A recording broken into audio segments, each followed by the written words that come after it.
శ్రీ గురుభ్యో నమః.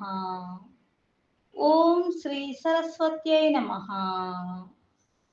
ఏవిబి సుబ్బారావు గారి ఆధ్యాత్మిక బృందం వారి సౌజన్యంతో వైశాఖ పురాణము 15వ అధ్యాయము. నారాయణం నమస్కృత్య నరం చైవ నరోత్తమం దేవీం సరస్వతీం వ్యాసం తతో జయముదీరయేత్. వైశాఖ వ్రతం మహిమ. నారద మహర్షి అంబరీష మహారాజునకు వైశాఖ మహత్యమును వివరించుచు ఇట్లనెను. శృతదేవుని మాటలను విని శృతకీర్తి మహారాజు శృతదేవముని వైశాఖ ధర్మములు సులభములు, అఖండ పుణ్యప్రదములు, విష్ణు ప్రీతికరములు, ధర్మార్థ పురుషార్థ సాధకములు, ఇట్టి ఉత్తమ ధర్మములు శాశ్వతములు, వేద నిరూపితములు కదా. ఇట్టి ఉత్తమ ధర్మములు లోకమున ఎందుకని ప్రసిద్ధములు కాలేదు? రాజస తామస ధర్మములు కష్ట సాధ్యములు, అధిక ధన సాధ్యములు. అట్టి ధర్మములు లోకమున ప్రసిద్ధములైనవి. కొందరు మాఘమాసమును మెచ్చుకొందురు, కొందరు చాతుర్మాస్యములు ఉత్తమములని అందురు. వ్యతిపాతాది ధర్మములను మరికొందరు ప్రశంసింతురు. వీనిని వివరించి సరియగు వివేకమును కలిగింపగోరుచున్నానని అడిగెను. శృతదేవుడును, మహారాజా, వైశాఖ ధర్మములు ఎందుకని ప్రసిద్ధములు కాలేదో, ఇతర ధర్మములకెందుకు ప్రసిద్ధి కలిగెనో వివరింతును, వినుము. లోకములోని జనులు చాలా మంది ఐహిక భోగములను, పుత్ర పౌత్రాది సంపదలను కోరుచుందురు. వారు రాజస తామస గుణ ప్రధానులు. ఇంతమందిలో ఎవడో ఒక్కడు ఏదో ఒక విధముగా స్వర్గము కావలేనని యజ్ఞాది క్రతువులను చేయుచున్నాడు. ఆ యజ్ఞయాగాది క్రియలు కష్ట సాన్నిధ్యములైనను స్వర్గ వ్యామోహముతో వానినే అతి కష్టముపై చేయగోరుచున్నాడు. కానీ ఒక్కడును మోక్షమునకై ప్రయత్నించుటలేదు. చాలా మంది జనులు క్షుద్ర ప్రయోజనములకై ఆశపడి అధిక కర్మలు చేయుచు కామ్య సాధనకై యత్నించుచున్నారు. కావున రాజస తామస ధర్మములు లోకమున ప్రసిద్ధములైనవి. విష్ణు ప్రీతికరములకు సాత్విక ధర్మము ప్రసిద్ధము కాలేదు. సాత్విక కర్మలు నిష్కామ కర్మలు, కానీ ఐహికమును ఆయుష్మికమును అగు సుఖమునిచ్చినవి. దేవమాయామోహితులు కర్మ పరతంత్రులునగు మూఢులు ఈ విషయమును ఎరుగరు. ఆధిపత్యము ఉన్నత పదవి సిద్ధించినచో వాని మనోరథములన్నీ తీరినవని అనుకొనుచున్నారు. వ్యామోహనమే ప్రయోజనముగా గల కర్మలను చేసినచో సంపదలు క్షీణింపవు, వృద్ధి నందును. ఆధిపత్య ప్రయోజనముతో వారి పురుషార్థ సాధన ఆగిపోవును. వైశాఖ ధర్మములు సాత్వికములు, అవి నిగూఢములుగా ఎవరికి తెలియకయున్న కారణమును వినుము. పూర్వము కాశీరాజు కీర్తిమంతుడను వాడు కలడు. అతడు నృగ మహారాజు కుమారుడు. ఇక్ష్వాకు వంశరాజులలో ఉత్తముడు, కీర్తిశాలి. అతడు ఇంద్రియములను జయించినవాడు, కోపము ఎరుగనివాడు, బ్రహ్మజ్ఞాని. అతడు ఒకనాడు వేటాడుటకై అడవికి పోయెను. వశిష్ఠ మహర్షి ఆశ్రమ ప్రాంతమును చేరెను. అతడు వెళ్ళిన కాలము వైశాఖ మాసము. వశిష్ఠ మహర్షి శిష్యులు వైశాఖ మాస ధర్మములను ఆచరించుచుండిరి. కొందరు చలివేంద్రములను, మరికొందరు నీడనిచ్చు చెట్టును, మరికొందరు దిగుడు బావులను ఏర్పాటు చేయుచుండిరి. బాటసారులకు చెట్ల నీడల యందు కూర్చుండబెట్టి విసన కర్రలతో విసురుచుండిరి. చెరకు గడలను, గంధములను, ఫలములను ఇచ్చుచుండిరి. మధ్యాహ్న కాలమున ఛత్రదానమును, సాయంకాలమున పానకమును, తాంబూలమును, కన్నులు చల్లబడుటకు కర్పూరమును ఇచ్చుచుండిరి. చెట్ల నీడల యందు, ఇంటి ముంగిళ్ళ యందు, మండపముల యందు ఇసుకను పరిచి కూర్చుండుటకు వీలుగా చేయుచుండిరి. చెట్ల కొమ్మలకు ఉయ్యాలలను కట్టుచుండిరి. రాజు వారిని చూచి ఇదేమని ప్రశ్నించెను. వారును, వైశాఖ మాసమున చేయవలసిన ధర్మములివి, మానవులకు సర్వ పురుషార్థములను కలిగించును. మా గురువు గారైన వశిష్ఠులచే ఆజ్ఞాపింపబడి వీనిని చేయుచున్నాము అని పలికిరి. మరింత వివరించి చెప్పుడని రాజు వారిని అడిగెను. మేమీ పనులను గురువుల ఆజ్ఞను అనుసరించి చేయుచున్నాము. మీకింకను వివరములు కావలసినచో మా గురుదేవులను అడుగుడని సమాధానమిచ్చిరి. రాజు వారి మాటలను విని పవిత్రమగు వశిష్ఠుని ఆశ్రమమునకు వెళ్ళెను. అట్లు వచ్చుచున్న రాజును వాని పరివారమును చూచి వశిష్ఠ మహర్షి సాదరముగా రాజును వాని పరివారమును అతిథి సత్కారములతో ఆదరించెను. రాజు మహాముని ఇచ్చిన ఆతిథ్యమును స్వీకరించి నమస్కరించి సంతోషాశ్చర్యములతో వానినిట్లడిగెను. మహర్షి, మార్గమున మీ శిష్యులు పాఠశారులకు చేయు అతిథి సత్కారములు, ఉపచారములు నాకు మిక్కిలి ఆశ్చర్యమును కలిగించినవి. ఇట్లెందులకు చేయుచున్నారని నేను వారిని అడిగి తిని. వారును, మహారాజా, దీనిని వివరించు అవకాశము లేదు. మా గురువుల ఆజ్ఞను అనుసరించి శుభకరములకు వీరిని చేయుచున్నాము. మీరు మా గురువులను అడిగిన వారు మీకు వివరింపగలరు.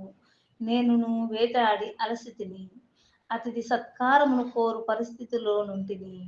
ఇట్టి స్థితిలో మీ శిష్యులు బాటసారులకు చేయు అతిథి సత్కారములు విస్మయమును కలిగించినవి.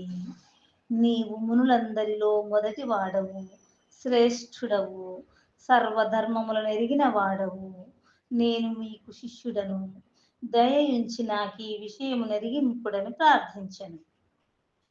వశిష్ఠ మహర్షియు రాజునకు గల ధర్మ జిజ్ఞాసకు వినయ విధేయతలకు సంతసించెను. రాజా, నీ బుద్ధికి గల క్రమశిక్షణ మెచ్చదగినది. విష్ణు కథా ప్రసంగమునందు విష్ణు ప్రీతికరములకు ధర్మములను ఎరుగుట యందు ఆసక్తి కలుగుట సామాన్య విషయము కాదు.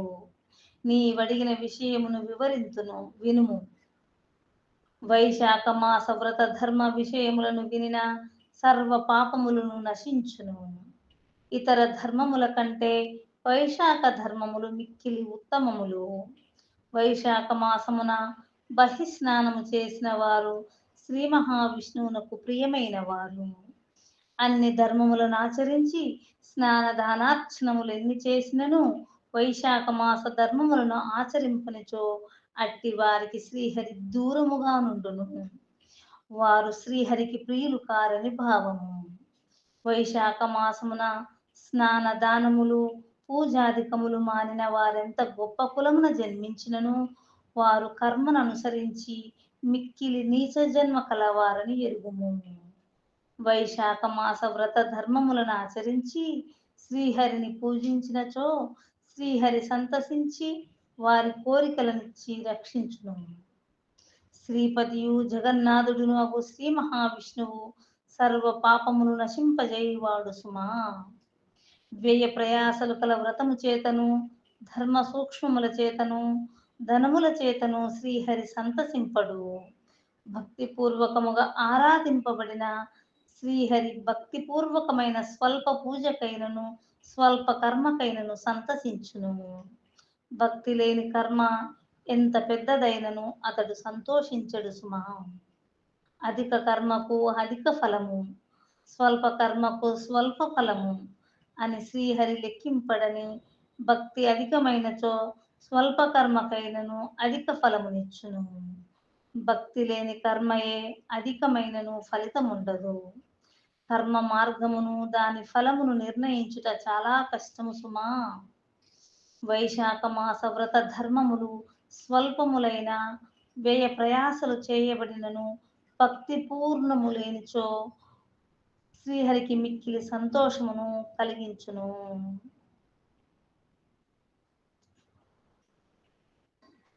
కావున రాజా, నీవును వైశాఖ మాస ధర్మములను ఎక్కువ తక్కువలను ఆలోచింపక భక్తిపూర్ణముగా ఆచరింపుము.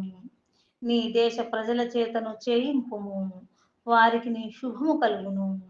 వైశాఖ ధర్మములను ఆచరింపని నీచుని అతడెవరైనను తీవ్రముగా శిక్షింపుము అని వశిష్ఠ మహర్షి శాస్త్రోక్తములకు శుభకరములకు వైశాఖ మాస వ్రత ధర్మములు వాని అంతరార్థమును మహారాజునకు విశదపరచెను.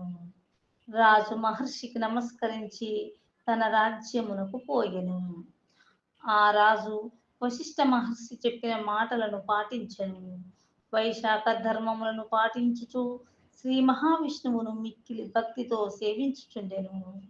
ఏనుగుపై బేరీ వాద్యము నుంచి దానిని మ్రోగించి భటులచే గ్రామ గ్రామమున ప్రజలారా వినుడు. 8 సంవత్సరముల వయసు దాటిన వారు 80 సంవత్సరముల లోపు వారు ప్రాతకాలమున స్నానము చేసి వైశాఖ మాస వ్రత ధర్మమును ఆచరింపవలెను. అట్లాచరింపని వారిని దండించి వధింతును లేదా దేశము నుండి బహిష్కరించునని చాటించెను. వైశాఖ వ్రతమును ఆచరింపని వారు తండ్రి అయినను, పుత్రుడైనను, భార్య అయినను, ఆత్మబంధువైనను తీవ్ర దండనకు అర్హులే అని ప్రకటించెను.